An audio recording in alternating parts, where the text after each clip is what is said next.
15 अगस्त 1947 को, जिस दिन भारत ने अंग्रेजों की गुलामी से आजादी पाई थी, उसी दिन बलोचिस्तान ने भी अपनी स्वतंत्रता का ऐलान किया था और अपना झंडा फहराया था। लेकिन अफसोस की बात यह है कि बलोचिस्तान की आजादी सिर्फ 227 दिनों तक ही टिक सकी। पाकिस्तान, जो पहले से ही बलोचिस्तान पर कब्जा जमाने की ताक में था, उसने सैन्य दबाव डालकर बलोचिस्तान के शासक को इस हद तक मजबूर कर दिया कि उन्हें अपनी आजाद रियासत को पाकिस्तान में शामिल करना पड़ा। बदले में पाकिस्तान ने बलोच लोगों को हर तरह की आजादी देने का वादा किया था, लेकिन ये सारे वादे जल्द ही खोखले और झूठे साबित हुए। समय के साथ पाकिस्तान ने न सिर्फ बलोच लोगों से उनके अधिकार छीन लिए, बल्कि उनकी संस्कृति, परंपरा और पहचान को मिटाने के लिए हर हद पार कर दी। हजारों बलोचों को सिर्फ इसलिए मार दिया गया क्योंकि उन्होंने आजादी शब्द का नाम लिया था। लोगों के घर लूट लिए गए, बच्चों को उनके माता पिता के सामने बेरहमी से मार दिया गया, महिलाओं के साथ ऐसी दरिंदगी की गई जिसने इंसानियत को भी शर्मसार कर दिया। दशकों से लगातार शोषण झेलते झेलते आज हालात ये हैं कि प्राकृतिक संसाधनों से भरपूर बलोचिस्तान पाकिस्तान का सबसे पिछड़ा इलाका बन चुका है। यहाँ की धरती सोना उगलती है, लेकिन इसके लोग भूखे पेट, टूटी हुई उम्मीदों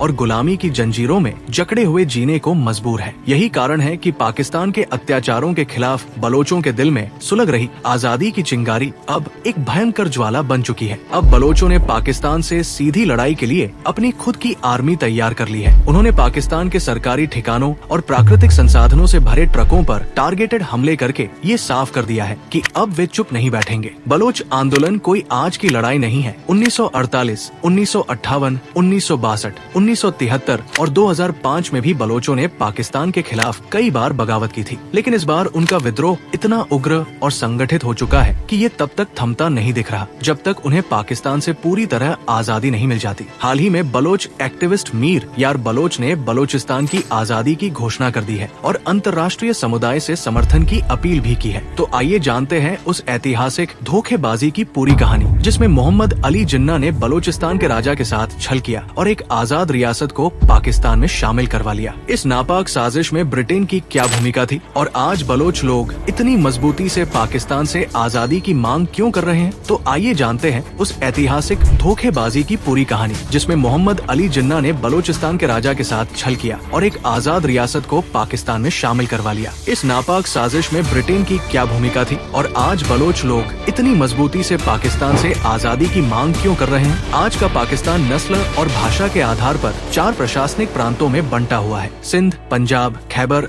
पख्तूनख्वा और बलोचिस्तान। इन चारों में बलोचिस्तान पाकिस्तान का सबसे बड़ा प्रांत है, जो अकेले ही देश के कुल क्षेत्रफल का लगभग 44% हिस्सा कवर करता है। लेकिन बलोचिस्तान की अहमियत केवल इसके आकार तक सीमित नहीं है। ये क्षेत्र गैस, कोयला, सोना और तांबा जैसे प्राकृतिक संसाधनों से भरपूर है। साथ ही इसकी रणनीतिक स्थिति भी इसे बेहद महत्वपूर्ण बनाती है। बलोचिस्तान के पश्चिम में ईरान, उत्तर पश्चिम में अफगानिस्तान और पाकिस्तान का खैबर पख्तूनख्वा, पूर्व में पंजाब प्रांत, दक्षिण पूर्व में सिंध और दक्षिण में अरब सागर स्थित है। बलोचिस्तान की इसी भौगोलिक स्थिति, जियो स्ट्रेटेजिक लोकेशन के कारण यहाँ से सेंट्रल एशिया, इंडियन ओशन और मिडिल ईस्ट तक पहुँचना बेहद आसान हो जाता है। यही वो रास्ता है जिससे होकर एक तेज, सस्ता और सुरक्षित व्यापारिक मार्ग गुजरता है। इसी कारण चीन भी अपने CPEC कॉरिडोर को इसी क्षेत्र से होकर बना रहा है। लेकिन आज जो बलोचिस्तान पाकिस्तान का हिस्सा है, वो हमेशा से ऐसा नहीं था। बलोचिस्तान का इतिहास बहुत पुराना है। यदि कुछ 100 साल पीछे जाएं, तो बलोचिस्तान केवल आज के पाकिस्तान के साउथ वेस्ट में सीमित नहीं था। तब ये एक विशाल इलाका था, जिसमें आज के पाकिस्तान का बलोचिस्तान, ईरान का सिस्तान और बलोचिस्तान प्रांत और अफगानिस्तान के निमरोज, हिलमंद और कंधार जैसे क्षेत्र शामिल थे। उस समय न तो कोई निश्चित अंतर्राष्ट्रीय सीमाएं थी और न ही इस पूरे क्षेत्र को बलोचिस्तान कहा जाता था। 12वीं सदी के आसपास बलोच क्षेत्र में लगभग 44 जनजातियां, ट्राइब्स निवास करती थी। हर जनजाति का अपना एक नेता होता था और सभी जनजातियां अपने अपने तरीके से स्वतंत्र रूप से चलती थी। इन जनजातियों में एकता की कमी थी, जिस कारण ये बार बार पर्शियन, गजनवी और अन्य क्षेत्रीय शक्तियों के हमलों का शिकार बनती रही। इसी दौर में एक प्रभावशाली नाम उभरकर सामने आया, मीर जलाल खान। वे उस समय की सभी बलोच जनजातियों में अत्यंत सम्मानित व्यक्ति थे। उनकी नेतृत्व क्षमता और रणनीतिक सोच को सभी जनजातियों ने स्वीकार किया। ऐसे में मीर जलाल खान ने सभी ट्राइबल नेताओं से अपील की कि वे अलग अलग रहने की बजाय एकजुट हों। उनका मानना था कि यदि बलोच जनजातियां जनजातियां एक होकर रहेंगी तो न केवल वे बाहरी खतरों से खुद को सुरक्षित रख सकेंगी बल्कि अपनी राजनीतिक पहचान, पॉलिटिकल आइडेंटिटी भी स्थापित कर पाएंगी। मीर जलाल खान की बात सभी जनजातियों के नेताओं को बहुत पसंद आई और पहली बार इन सभी 44 जनजातियों ने मिलकर एक परिसंघ कॉन्फेडरेसी का गठन किया। मीर जलाल खान को इस परिसंघ का पहला प्रमुख चीफ चुना गया और इसे एक काउंसिल सिस्टम के तहत चलाया जाने लगा। इस परिसंघ ने बलोच राजनीतिक व्यवस्था को आकार देने में एक महत्वपूर्ण भूमिका निभाई और यही व्यवस्था आगे चलकर बलोचिस्तान की नींव बनी। मीर जलाल खान की इस नेतृत्व क्षमता के कारण ही उन्हें बलोचिस्तान का संस्थापक पिता, फाउंडिंग फादर ऑफ बलोचिस्तान कहा जाता है। मीर जलाल खान के 4 बेटे थे, रिंद खान, लशर खान, होत खान और कोरा खान। उनकी एक बेटी भी थी जिनका नाम बीबी जाटो था। आगे चलकर इन्हीं पांचों ने बलोचों की 5 प्रमुख जनजातियों की स्थापना की जो रिंद, लशारी, होत, कोराई और जतोई के नाम से जानी गई। आने वाले समय में यही 5 जनजातियां बलोचिस्तान के सामाजिक और राजनीतिक जीवन की आधारशिला बनी। हालांकि ये एकता बहुत लंबे समय तक टिक नहीं सकी। 15वीं सदी तक आते आते रिंद और लशारी जनजातियां काफी शक्तिशाली हो चुकी थी। उस समय रिंद जनजाति की कमान मीर चक्कर रिंद के हाथों में थी। उन्होंने अपनी सैन्य शक्ति और नेतृत्व क्षमता के बल पर बलोचिस्तान के प्रभाव को पंजाब और सिंध के कई हिस्सों तक फैला दिया था। रिंद जनजाति की बढ़ती ताकत से लशारी जनजाति के नेता असुरक्षित महसूस करने लगे और धीरे धीरे ये तनाव दोनों जनजातियों के बीच एक बड़े युद्ध में बदल गया जो अगले 30 वर्षों तक चला। ये युद्ध बलोच इतिहास का सबसे भयानक और विनाशकारी युद्ध माना जाता है। इस युद्ध के बाद 16वीं सदी में पहली बलोच परिसंघ कॉन्फेडरेसी पूरी तरह से बिखर गई और बलोचिस्तान 3 भागों मकरान, डेराजात और कलात परिसंघ में बंट गया। जब बलोचों के बीच सत्ता को लेकर आंतरिक संघर्ष चल रहा था, उसी समय भारत में मुगल साम्राज्य और पर्शिया, ईरान में सफ़वी वंश तेजी से ताकतवर हो रहा था। ऐसे में पहली बलोच परिसंघ के पतन के बाद बाहरी खतरों से बचने के लिए बलोचों के लिए ये जरूरी हो गया था कि वे फिर से किसी संगठित राजनीतिक व्यवस्था के अंतर्गत एकजुट हों। उस समय बलोचों के बीच सबसे संगठित और स्थिर प्रणाली कलात परिसंघ, कलात कॉन्फेडरेसी में थी, जहां अहमदजी बलोच वंश के शासक मीर अहमद खान का शासन था। इसी कारण सभी बलोच जनजातियों ने मिलकर कलात परिसंघ के अंतर्गत एक केंद्रीय सत्ता की स्थापना की जिसे खानियत ऑफ कलात, खानते ऑफ कलात कहा गया। मीर अहमद खान इस नई राजनीतिक संरचना के पहले खान ऑफ कलात बने और उनकी नेतृत्व क्षमता के चलते बलोचिस्तान एक बार फिर से एक संगठित राजनीतिक इकाई के रूप में उभरने लगा। खानियत ऑफ कलात की सबसे बड़ी शक्ति तब बनी जब मीर अहमद खान के पोते मीर नासिर खान प्रथम सत्ता में आए। उनके शासनकाल में खानियत ने सैन्य शक्ति और क्षेत्रीय विस्तार दोनों में अपनी चरम स्थिति प्राप्त की। उन्होंने अपने प्रभाव को कंधार, मकरान, सिस्तान और खारन जैसे क्षेत्रों तक फैला दिया। आगे चलकर मीर नासिर खान और उनके बाद के खानों ने न केवल अफगानों,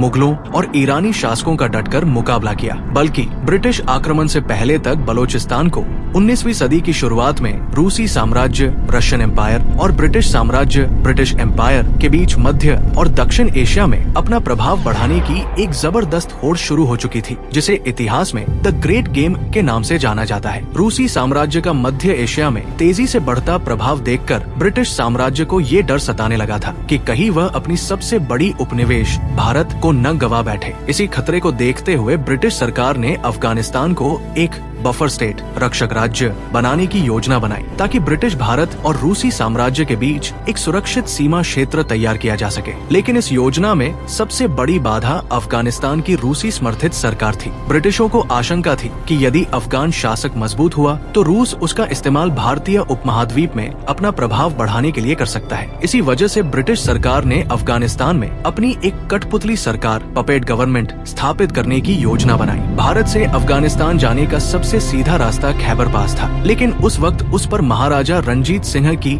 सिख साम्राज्य की पकड़ थी। जब ब्रिटिशों ने अपनी सेना को उस मार्ग से भेजने की अनुमति मांगी तो महाराजा रणजीत सिंह ने साफ मना कर दिया। ऐसे में ब्रिटिशों के पास दूसरा विकल्प था बलोचिस्तान में स्थित बोलन पास। उस समय बोलन पास पर खान ऑफ कलात, मेहराब खान का नियंत्रण था। 1838 में ब्रिटिशों ने मेहराब खान के साथ एक समझौता अग्रीमेंट किया, जिसमें खान ने ब्रिटिश आर्मी को बोलन पास से सुरक्षित मार्ग प्रदान करने का भरोसा दिया। लेकिन इस एग्रीमेंट से खानियत ऑफ कलात के कई अधिकारी और बलोच जनजातियां खुश नहीं थे। नतीजे स्वरूप फर्स्ट अफगान युद्ध के दौरान जब ब्रिटिश सेना इस मार्ग से गुजरी तो कुछ बलोच जनजातियों ने उन पर हमला कर दिया, जिसमें कई कई ब्रिटिश अधिकारियों की मौत हो गई। इन हमलों के बाद ब्रिटिशों को शक हुआ कि ये हमले मेहराब खान की प्रेरणा से हुए हैं। अफगानिस्तान में ब्रिटिश समर्थन वाले पपेट शासक शाह शुजा को फिर से गद्दी पर बैठाए जाने के बाद 1839 में ब्रिटिशों ने कलात पर हमला कर दिया। मेहराब खान ने इस हमले का विरोध किया, लेकिन वो संघर्ष में मारे गए। इसके बाद 13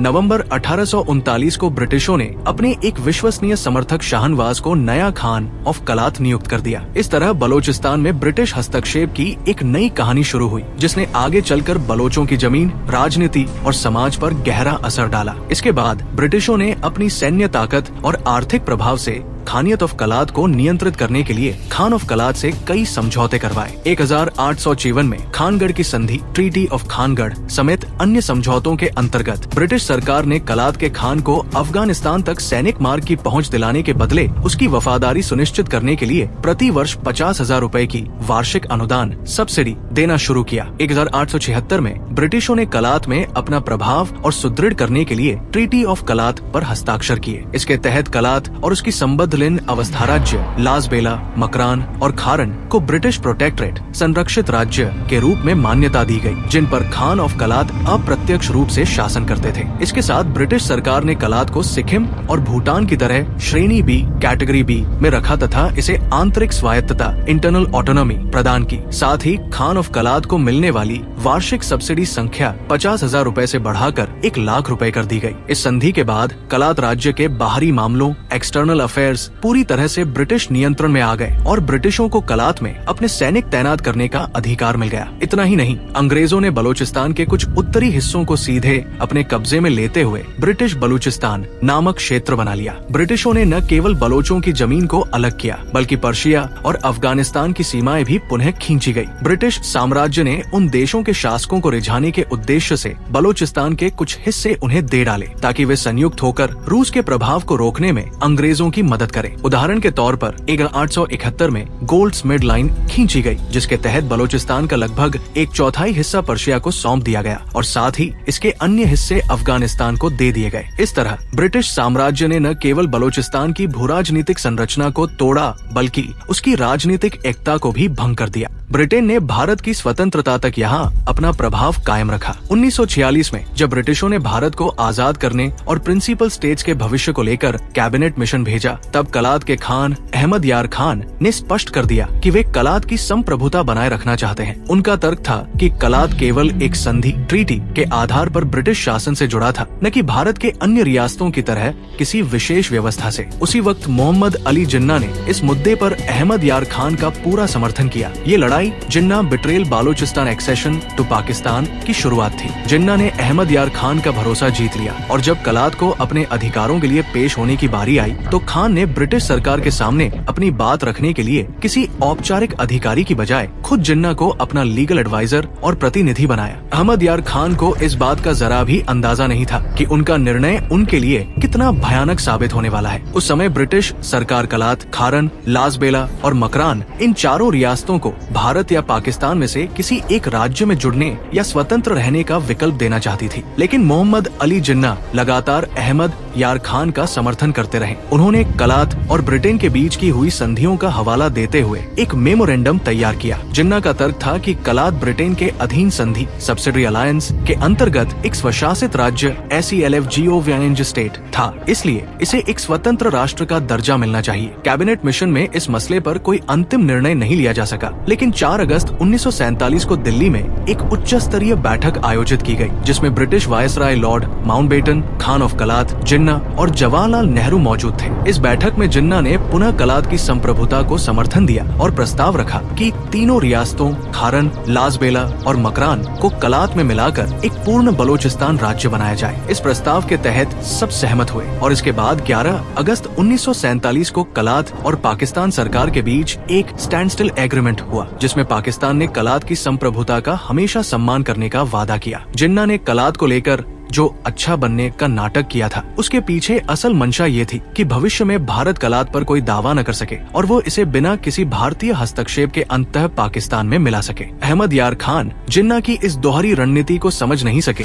और उनकी चाल में फंस गए, जिसकी उन्हें जल्द ही एक भारी कीमत चुकानी पड़ी। जिस दिन भारत ने स्वतंत्रता की घोषणा की, उसी दिन अहमद यार खान ने भी कलात को एक स्वतंत्र राष्ट्र घोषित करते हुए अपना झंडा फहरा दिया। उस समय खान ऑफ कलात अपनी आजादी को लेकर बेहद उत्साहित थे, लेकिन उन्हें इस बात का अंदाजा नहीं था कि उनकी ये आजादी कुछ ही महीनों की मेहमान है। इसके बाद ब्रिटेन ने खुलकर पाकिस्तान के पक्ष में आकर कलात के मुद्दे पर उसका समर्थन करना शुरू कर दिया। ब्रिटेन को डर था कि अगर कमजोर कलात स्वतंत्र बना रहा तो वहाँ सोवियत संघ USSR का प्रभाव बढ़ सकता है, और ऐसा होने पर ईरान में ब्रिटेन के राजनीतिक और तेल से जुड़े हित खतरे में पड़ सकते थे। इसी वजह से 12 सितंबर 1947 को ब्रिटेन ने एक मेमोरेंडम जारी किया, जिसमें कहा गया कि कलात एक स्वतंत्र राज्य के रूप में अंतर्राष्ट्रीय जिम्मेदारियां निभाने में सक्षम नहीं है। इस कदम से जिन्ना के इरादों को बल मिला। जिन्ना ने मौका पाते ही अक्टूबर 1947 में खान ऑफ कलात से बलोचिस्तान को पाकिस्तान में विलय करने की बात कही, लेकिन खान ऑफ कलात ने ये गुजारिश इस तरह ठुकरा दी कि बलोचिस्तान कई जनजातियों की भूमि है, इसलिए निर्णय लेने से पहले हमें सभी जनजातीय नेताओं से सलाह मशविरा करना पड़ेगा। जिन्ना के प्रस्ताव पर खान ने एक विधायक सभा लेजिस्लेटिव असेंबली की बैठक बुलाई। वहाँ की संसद के दोनों सदनों ने न केवल पाकिस्तान में विलय के प्रस्ताव का विरोध किया, बल्कि इसे पुराने समझौतों का अपमान बताया। लेकिन तब तक जिन्ना अपनी दूसरी योजना पहले ही बना चुके थे। उन्होंने कलात के 3 संबंधित रियासतों खारन, लासबेला और मकरान के सरदारों को बड़ी चतुराई से पाकिस्तान में शामिल होने के लिए राजी कर लिया था। अहमद यार खान पर उस वक्त चारों ओर से दबाव बनना शुरू हो गया, क्योंकि उन्हें डर सताने लगा था कि पाकिस्तान जल्द ही सैन्य कार्रवाई कर सकता है। इस परिस्थिति में उन्होंने अपने commander in chief brigadier general Parvez को हथियार और गोला बारूद की व्यवस्था करने का आदेश दिया। दिसंबर 1947 में जब खान ने लंदन जाकर कॉमनवेल्थ रिलेशंस ऑफिस और मिनिस्ट्री ऑफ सप्लाई से हथियारों की आपूर्ति को लेकर मदद मांगी, तो ब्रिटिशों ने स्पष्ट रूप से इनकार कर दिया, बताते हुए कि बिना पाकिस्तान सरकार की मंजूरी कलात को कोई मिलिट्री सहायता नहीं दी जा सकती। इस निर्णय ने मोहम्मद अली जिन्ना को और मजबूती दी, और 18 मार्च 1948 को उन्होंने खारन, लासबेला और मकरान को कलात से अलग करके उन्हें पाकिस्तान में विलय करवा लिया। अब अहमद यार खान के पास कोई रास्ता नहीं बचा था। थक हार कर उन्होंने भारतीय अधिकारियों और अफगान राजा से सहायता की गुहार लगाई, लेकिन उन्हें कहीं से भी मदद नहीं मिली। पाकिस्तान ने इस अवसर का तुरंत फायदा उठाया और 26 मार्च 1948 को अपनी सेना को तुर्बत, जिवानी, पसनी सहित कोस्टल इलाकों की ओर बढ़ने का आदेश दे दिया। इसके अगले ही दिन 27 मार्च 1948 को अहमद यार खान को दबाव डालकर इंस्ट्रूमेंट ऑफ एक्सेशन पर जबरदस्ती हस्ताक्षर करवाए गए और कलात औपचारिक रूप से पाकिस्तान का हिस्सा बन गया। इस तरह मोहम्मद अली जिन्ना ने साम, दाम, दंड भेद की हर चाल चलकर पूरे बलोचिस्तान को अपने नियंत्रण में ले लिया। हालांकि जबरन मर्जर हो गया था, लेकिन बलोच लोग इससे बिल्कुल असंतुष्ट थे, क्योंकि अब उनकी सदियों पुरानी स्वायत्तता छिन चुकी थी। उनकी संस्कृति और पारंपरिक मान्यताओं पर खतरा मंडरा रहा था और वे पाकिस्तान के अंतर्गत अपनी पहचान खोते महसूस कर रहे थे। इस विरोध की अगुवाई खुद खान ऑफ कलात यानी अहमद यार खान के छोटे भाई प्रिंस अब्दुल करीम ने की। उन्होंने पाकिस्तान के खिलाफ आम विद्रोह की तैयारी शुरू की। इसे बलोच संघर्ष के नाम से जाना गया। प्रिंस अब्दुल करीम ने अपने विश्वास पात्र मलिक सैयद देवार और कादिर बख्श निजामानी के जरिए अफगानिस्तान समेत अन्य सरकारों से भी समर्थन की मांग की, लेकिन उन्हें कोई ठोस मदद नहीं मिल सकी। इसके बावजूद प्रिंस अब्दुल करीम रुके नहीं। उन्होंने Kalat state army, Kalat state national party, Baloch league और बलोच नेशनल वर्कर्स पार्टी के लोगों को बलोचिस्तान की आजादी के लिए प्रेरित किया और लगभग 500 लड़ाकों की एक छोटी सेना तैयार की। उन्होंने पाकिस्तान सरकार के खिलाफ सशस्त्र विद्रोह का ऐलान किया। ये टुकड़ी अफगानिस्तान के सरलत क्षेत्र में एक गुप्त सैन्य शिविर से ऑपरेट कर रही थी। हालांकि उनकी संख्या कम थी, लेकिन वे बलोचिस्तान की भौगोलिक स्थिति को अच्छी तरह जानते थे, जिससे वे पहाड़ी इलाकों में बड़ी पाकिस्तानी टुकड़ियों को घात लगाकर भारी नुकसान पहुंचा देते थे। इस सशस्त्र संघर्ष में प्रिंस अब्दुल करीम को अफगानिस्तान के कुछ नागरिकों और जरकजी कबीले के ताकतवर नेता मीर गौहर खान जहरी का भी समर्थन मिला। इस हौसले के साथ उन्होंने बलूचिस्तान के झालावान क्षेत्र पर हमला किया। इस तरह प्रिंस अब्दुल करीम ने 1 साल तक बहादुरी से लड़ाई लड़ी और पाकिस्तानी सरकार को परेशानी में डाल दिया। अंततः थक हारकर पाकिस्तान सरकार ने प्रिंस अब्दुल करीम को बातचीत के लिए एक संदेश भेजा। उन्होंने कुरान की कसम खाकर वादा किया कि अगर वो बातचीत के लिए आएंगे तो उनकी मांगों को माना जाएगा और उन्हें गिरफ्तार नहीं किया जाएगा। प्रिंस अब्दुल करीम ने इस्लाम और कुरान की इज्जत करते हुए पाकिस्तान पर भरोसा किया और वार्ता के लिए कलात वापस लौट आए। लेकिन जैसे ही वे वापस आए, पाकिस्तान ने कुरान की कसम तोड़ते हुए उन्हें और उनके साथियों को गिरफ्तार कर जेल में डाल दिया और इस विद्रोह को बर्बरता और बेईमानी से दबा दिया। इस कड़ी कार्रवाई के बाद कई सालों तक बलूचिस्तान में कोई बड़ा विद्रोह नहीं हुआ, लेकिन 1955 में हालात फिर बदलने लगे। उस समय पाकिस्तान दो हिस्सों में बंटा था, वेस्ट पाकिस्तान और ईस्ट पाकिस्तान। वेस्ट पाकिस्तान में 4 प्रांत थे, Sindh, north west frontier province, NWFP, Punjab और बलोचिस्तान प्रांत। इन्हें एकजुट करने के नाम पर पाकिस्तान सरकार ने 1 यूनिट स्कीम लागू की, जिसके तहत वेस्ट पाकिस्तान के चारों प्रांतों को मिलाकर ईस्ट पाकिस्तान की तरह एक एकल प्रांत बना दिया गया। बलोचिस्तान के लोग इस योजना के खिलाफ थे, क्योंकि 1 यूनिट स्कीम लागू होने का मतलब था कि बलोचिस्तान अपनी राजनीतिक पहचान, शक्ति और सांस्कृतिक अलग पहचान पूरी तरह खो देगा। चूँकि केंद्रीय सरकार पर पंजाब प्रांत के नेताओं का दबदबा था, इसलिए बलोचों को डर था कि ये योजना उन्हें राजनीतिक रूप से निरर्थक बनाने की चाल है। बलोचों के विरोध के बावजूद इस योजना को लागू कर दिया गया और इस तरह बलोचिस्तान बस एक नाम भर रह गया। बलोचिस्तान का अपना कोई अलग अस्तित्व बचा नहीं था और राजनीतिक प्रतिनिधित्व भी खत्म हो गया था। इस अन्याय के खिलाफ पूरे बलोचिस्तान में गुस्से की लहर फैल गई और बड़े पैमाने पर विरोध प्रदर्शन शुरू हो गए। 1958 आते आते कलात के पूर्व शासक अहमद यार खान, जिनसे जिन्ना ने धोखा देकर जबरदस्ती पाकिस्तान में विलय पर साइन करवाए थे, उन्होंने भी इस बार पाकिस्तान सरकार के खिलाफ खुलकर मोर्चा खोल दिया। जवाब में पाकिस्तानी सरकार ने उनकी सारी शक्तियाँ और विशेषाधिकार छीन लिए और उन्हें गिरफ्तार कर लिया। इससे बलोच समुदाय और भी ज्यादा आक्रोशित हो गया। हालात इतने बेकाबू हो गए कि वहाँ मार्शल लॉ लागू कर दिया गया और लोगों से बुनियादी अधिकार भी छीन लिए गए। बलोचों पर बेरमी से अत्याचार शुरू हो गए। इसी अत्याचार के खिलाफ एक प्रमुख जनजातीय नेता नवाब नौरोज खान आगे आए। उन्होंने बलोचिस्तान की आजादी का ऐलान किया और गोरिल्ला युद्ध के लिए 1000 लड़ाकों की एक सेना बनाई। ये लड़ाके बलोचिस्तान की पहाड़ियों में छिप गए और वहीं से पाकिस्तान के खिलाफ हथियारबंद प्रतिरोध शुरू कर दिया। ये लोग छिप छुप कर पाकिस्तानी सेना पर हमला करते और फिर वापस पहाड़ियों में गायब हो जाते। इस लड़ाई में नवाब नौरोज खान ने अपने बेटे और भतीजों को भी शामिल किया था, ताकि स्थानीय युवा भी पाकिस्तान के खिलाफ लड़ाई में जुड़ सके। उन्होंने पाकिस्तानी सरकार से अहमद यार खान की तुरंत रिहाई और 1 यूनिट स्कीम को खत्म करने की मांग की। उनका ये गोरिल्ला युद्ध इतना प्रभावशाली था कि जल्दी ही पाकिस्तानी सेना के कदम लड़खड़ाने लगे और उन्हें भारी जानमाल का नुकसान हुआ। मजबूर होकर पाकिस्तान सरकार ने नवाब नौरोज खान से बातचीत करने का प्रस्ताव रखा, लेकिन ये वही धोखाधड़ी थी जो पहले प्रिंस अब्दुल करीम के साथ हुई थी। नवाब नौरोज खान से कुरान की कसम खाकर वादा किया गया कि अगर वे पहाड़ों से उतरकर बातचीत के लिए आएंगे तो उन्हें कोई नुकसान नहीं होगा। बार बार कुरान की कसम खाने के कारण वे अपने 150 साथियों के साथ नीचे उतर आए, लेकिन एक बार फिर पाकिस्तान ने धोखा दिया और उन्हें गिरफ्तार कर जेल में बंद कर दिया। 1960 में नवाब नौरोज खान के बेटे और भतीजों सहित कई लोगों को पाकिस्तान सरकार ने बगावत के आरोप में फांसी पर लटका दिया। नवाब नौरोज खान को आजीवन कारावास की सजा दी गई। इस तरह एक और धोखे से बलोच विद्रोह को दबा दिया गया, लेकिन बलोचों के दिलों में आजादी की चिंगारी फिर भी नहीं बुझी। साल 1963 में बलूचिस्तान में एक और सशस्त्र विद्रोह शुरू हुआ। इस बार इसकी कमान शेर मोहम्मद बिजरानी मर्री ने संभाली। उन्होंने पाकिस्तान सरकार से 2 मुख्य मांगे की। पहली कि बलूचिस्तान से पाकिस्तानी फौज को हटाया जाए और दूसरी कि 1 यूनिट स्कीम को खत्म किया जाए। ये आंदोलन लगभग 7 साल तक चला और अंततः तब जाकर शांत हुआ जब 1970 में जनरल याह्या खान ने 1 यूनिट स्कीम को खत्म कर दिया और बलूचिस्तान सहित पश्चिम पाकिस्तान के चारों प्रांतों को फिर से स्वतंत्र प्रांत का दर्जा दे दिया गया। इसी साल 1970 में पाकिस्तान में पहली बार सीधे आम चुनाव हुए। बलूचिस्तान के पाकिस्तान में विलय के बाद बलोचों को पहली बार राष्ट्रीय और प्रांतीय दोनों चुनावों में मतदान का अधिकार मिला। बलोच जनता ने भारी संख्या में स्थानीय पार्टियों नेशनल अवामी पार्टी NAP और जमीयत उलेमा इस्लाम JOI को समर्थन दिया और जुल्फिकार अली भुट्टो की party Pakistan people's party PPP को स्पष्ट रूप से नकार दिया। इधर नेशनल इलेक्शन में पूर्वी पाकिस्तान की अवामी लीग को शेख मुजीबुर रहमान के नेतृत्व में पूर्ण बहुमत से जीत मिली, जबकि पाकिस्तान पीपल्स पार्टी को हार का सामना करना पड़ा। लेकिन इस हार से बौखलाए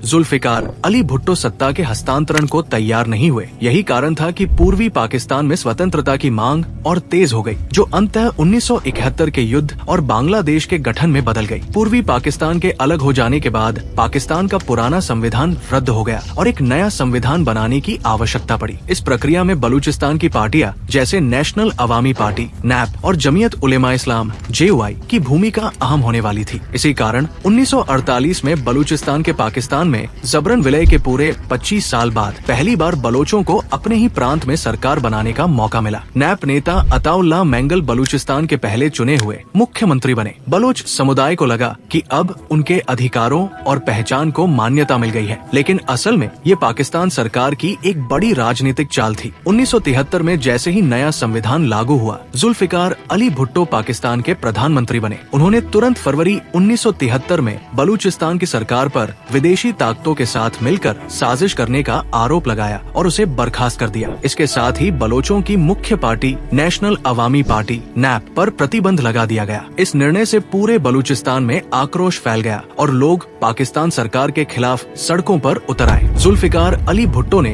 इन विरोध प्रदर्शनों को कुचलने के लिए पूरे बलूचिस्तान में सेना तैनात कर दी। इसके बाद पाकिस्तानी सेना और बलोच लड़ाकों के बीच लगभग 4 वर्षों तक खूनी संघर्ष चला। इस संघर्ष में पाकिस्तानी सेना ने लगभग 5,500 बलोच नागरिकों को मार डाला, जबकि बलोच गुरिल्लों ने भी करीब 3,000 पाकिस्तानी सैनिकों को मौत के घाट उतार दिया। ये संघर्ष थमता नहीं दिख रहा था, लेकिन इसी बीच 1977 में जनरल जियाउल हक ने सैन्य तख्ता पलटकर सत्ता पर कब्जा कर लिया और पूरे पाकिस्तान में मार्शल लॉ लागू कर दिया। बलूचिस्तान की स्थिति को संभालने के लिए जनरल जियाउल हक ने लेफ्टिनेंट जनरल रहीमुद्दीन खान को वहाँ का गवर्नर नियुक्त किया। उन्होंने जोर देकर जारी सैन्य अभियान को बंद कराया, बलोच नेतृत्व को अलग थलग किया और धीरे धीरे नियंत्रण स्थापित कर लिया, जिसके परिणाम स्वरूप अगले कई वर्षों तक कोई बड़ा विद्रोह नहीं हुआ। आगे के वर्षों में बलूचिस्तान के कई इलाकों में कोयला, तांबा, सोना और अन्य प्राकृतिक संसाधनों की भारी मात्रा में खोज हुई, लेकिन इन सभी संसाधनों पर केंद्रीय सरकार का पूर्ण नियंत्रण रहा। इसका उपयोग केवल राष्ट्रीय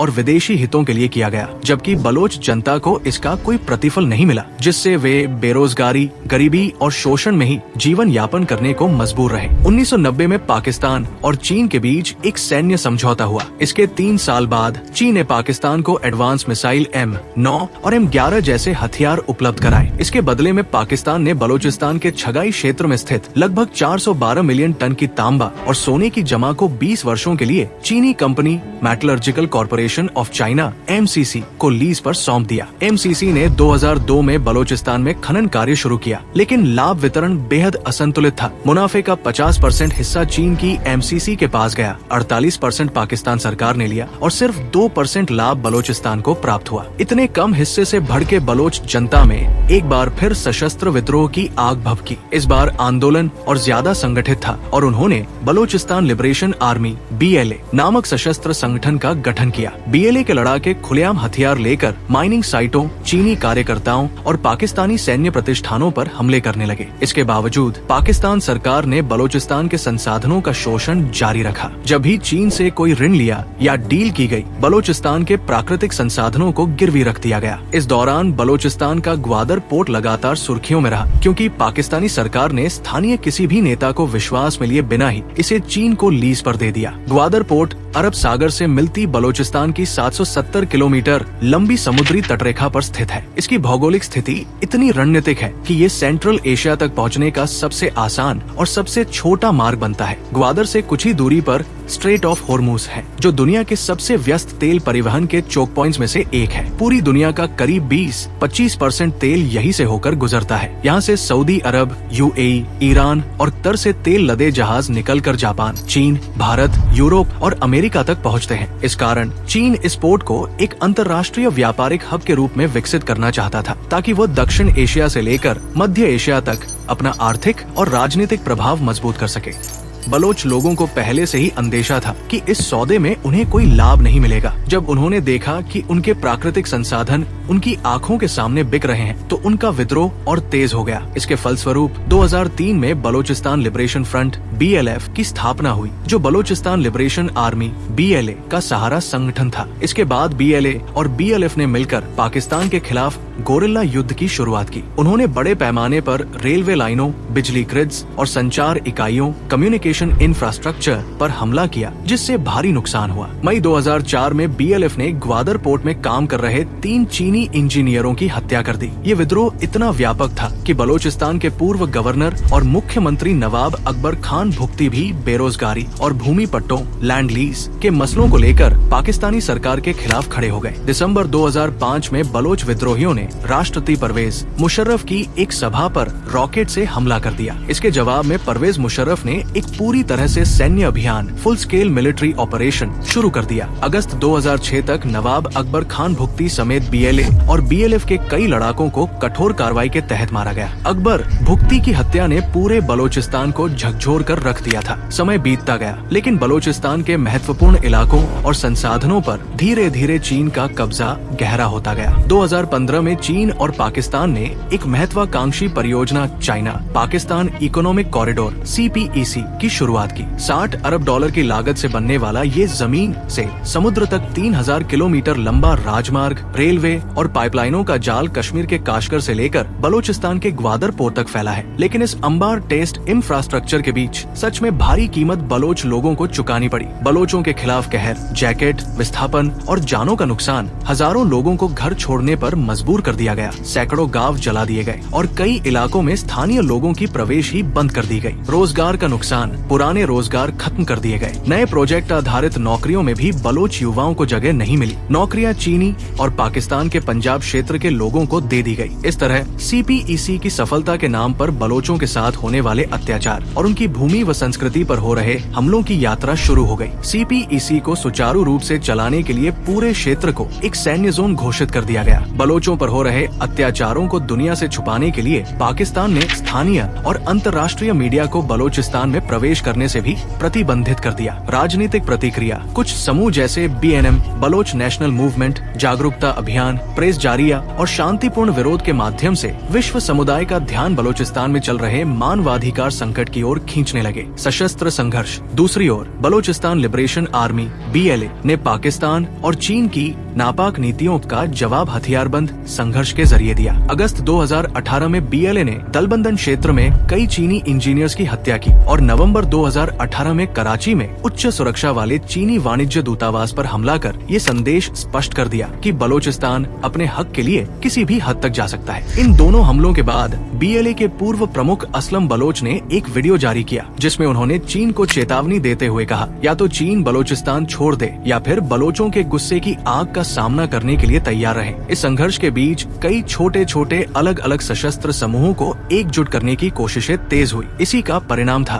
2018 में बलोच राजी अजोई संगर ब्रास का गठन, 2022 में बलोच नेशनलिस्ट आर्मी BNA का गठन। जब से बलोचियों के ये संगठन BLA, BLF और BNA एकजुट हुए हैं, बलोचिस्तान की स्वतंत्रता आंदोलन को एक जबरदस्त गति मिली है। इन समूहों ने अब तक सैकड़ों बार चीनी परियोजनाओं और पाकिस्तानी सरकार की आधारभूत संरचना पर हमले किए हैं। दर्जनों चीनी नागरिक, इंजीनियर और वर्कर मारे जा चुके हैं। कई चीनी प्रोजेक्ट्स रोक दिए गए या उनकी गति में भारी गिरावट आई है। इन बलोच विद्रोही समूहों के हमलों की तीव्रता इतनी उच्च है कि ऐसा प्रतीत होता है जैसे दो देशों की सेनाएं एक दूसरे से लड़ रही हों। पिछले कुछ वर्षों में बलोच लड़ाकों ने पाकिस्तान के दूसरे प्रांतों से आए लोगों को भी निशाना बनाना शुरू कर दिया है। नवंबर 2024 में BLA ने क्वेटा रेलवे स्टेशन पर धमाका किया जिसमें 30 लोग मारे गए। 11 मार्च 2025 को पेशावर जा रही जापर एक्सप्रेस ट्रेन को हथियारों के जरिए हाईजैक कर लिया गया। इन घटनाओं के बाद बलोचिस्तान में सुरक्षा बेहद सख्त कर दी गई, लेकिन इसके बावजूद भी पाकिस्तान बलोच स्वतंत्रता आंदोलन को रोकने में असफल रहा। अब स्थिति यहाँ तक पहुँच चुकी है कि बलोचिस्तान को पाकिस्तान के अंतर्गत जल्द ही स्वतंत्र राज्य में परिवर्तित होते देखा जा रहा है। पाकिस्तान इन हालातों से 1971 में भी गुजर चुका है, जब ईस्ट पाकिस्तान ने आजादी की लड़ाई लड़ी थी। 1970 में जैसे ईस्ट पाकिस्तान के नेताओं को दबाया गया था, आज वही हाल बलोचिस्तान में दोहराया जा रहा है। तब फंडिंग रोकी गई थी और आज बलोचिस्तान में भी वही स्थिति है। पाकिस्तान का सबसे ज्यादा संसाधनों वाला प्रांत होने के बावजूद बलोचिस्तान सबसे पिछड़ा हुआ प्रांत बना हुआ है। यहाँ की लगभग 70% आबादी गरीबी रेखा से नीचे जीवन यापन कर रही है। 1971 के ऑपरेशन सर्चलाइट के दौरान जैसे ईस्ट पाकिस्तान में नेताओं और आम लोगों की बेरहमी से हत्याएं हुई थी, ठीक वैसे ही बलोचिस्तान में हजारों लोगों को जबरन गायब कर दिया गया है। इसलिए 1971 में तानाशाही और मनमानी के कारण पाकिस्तान ने ईस्ट पाकिस्तान खो दिया था। आज वो बलोचिस्तान को खोने के कगार पर खड़ा है। हाल ही में बलोच नेता मीर यार बलोच ने पाकिस्तान से आजादी की घोषणा की और कहा,